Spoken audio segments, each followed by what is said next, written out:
اللہ رب العزت ماں کی خدمت کے صلے میں ہی تجھے جنت عطا فرمائے۔ ماں جو ہے اس کا بڑا مقام۔ ابن ماجہ شریف کی حدیث مبارکہ 2781 نمبر حدیث مبارکہ، محبوب خدا تشکیل دے رہے ہیں میدان جہاد کے لیے، مجاہدین کی تیاری کر رہے ہیں۔ ایک صحابی ہیں حضور کے حضرت معاویہ بن جاہمہ رضی اللہ تعالیٰ عنہ، وہ سرکار کی بارگاہ میں حاضر ہوتے ہیں اور آ کر حدیث کے الفاظ ہیں کہ جب وہ پہلی مرتبہ آتا ہے تو بائیں سائڈ سے آتا ہے، یعنی اب لوگوں کا جمع غفیر ہے، وہ آیا محبوب خدا کی بارگاہ میں حاضر ہوا اور عرض کرتے ہیں یا رسول اللہ صلی اللہ علیہ وسلم، میں ارادہ کرتا ہوں آپ کے ساتھ جہاد کرنا چاہتا ہوں، یا رسول اللہ مجھے اجازت عطا فرمائیں۔ اور یا رسول اللہ جو جہاد کرنا چاہتا ہوں اس میں لوگوں کو یہ نہیں بتانا چاہتا کہ میں بڑا بہادر ہوں، میں بڑا طاقتور ہوں، مجھے لڑنے کی جو میرے اندر قوت اور طاقت ہے وہ بڑی ہے، میں تلوار چلاتا ہوں تو ایک الگ انداز سے تلوار چلاتا ہوں۔ محبوب خدا نے سنا، اب حضور کے صحابہ کا جمع غفیر ہے، لیکن محبوب خدا اس صحابی رسول کو ظاہراً بھی دیکھ رہے ہیں اور اندر کی کیفیت بھی دیکھ رہے ہیں کہ اس بندے کے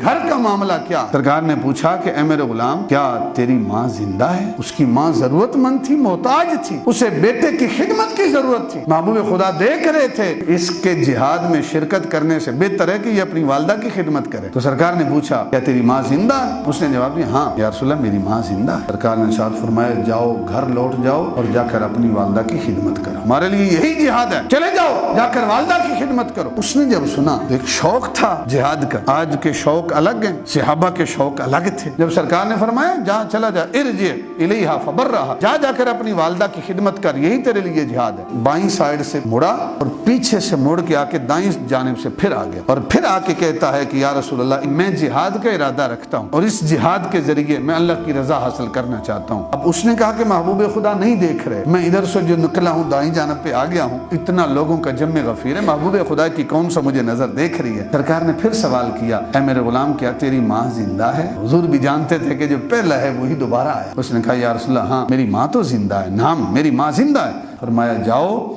جا کر اپنی ماں کی خدمت کرو، اپنی ماں کی خدمت کرنا ہی تیرے لیے سب سے بڑا جہاد ہے۔ اچھا دائیں جانب سے بھی جب اسے اجازت نہیں ملی تو پھر تھوڑا پیچھے ہٹ کے چھپ چھپا کے سامنے سے آ گیا کہ شاید ابھی مجھے اجازت مل جائے، یعنی ایک جذبہ دیکھیں، ایک شوق دیکھیں۔ سامنے سے آیا اور پھر آ کر کہتے یا رسول اللہ میں جہاد کرنا چاہتا ہوں۔ حضرت معاویہ بن جاہمہ رضی اللہ تعالیٰ عنہ یہ صحابی، سرکار نے پھر سوال کیا، کسی اور صحابی سے نہیں کیا، اس صحابی سے اس لیے کیا کہ ان کی ماں محتاج تھی اور حضور دیکھ رہے تھے کہ جہاد سے زیادہ بہتر ہے اس لیے اپنی ماں کی خدمت کرنا۔ سرکار نے فرمایا کیا تیری ماں زندہ ہے؟ وہ صحابی رسول کہتے ہیں نعم ہاں یا رسول اللہ میری ماں تو زندہ ہے۔ سرکار نے ارشاد فرمایا چلا جا اپنی والدہ کی خدمت کر، اور ساتھ ایک جملہ ارشاد فرمایا ماں کے قدموں کو لازم پکڑ کے رکھو، یعنی ماں سے کہیں دور نہ جاؤ، اس لیے کہ جس جنت کی تلاش میں تو میدان جہاد میں شرکت کرنا چاہتا ہے، ماں کے قدموں کو لازمی پکڑو، تیرے لیے جنت ماں کے قدموں میں اللہ نے رکھ دی ہے۔ تیری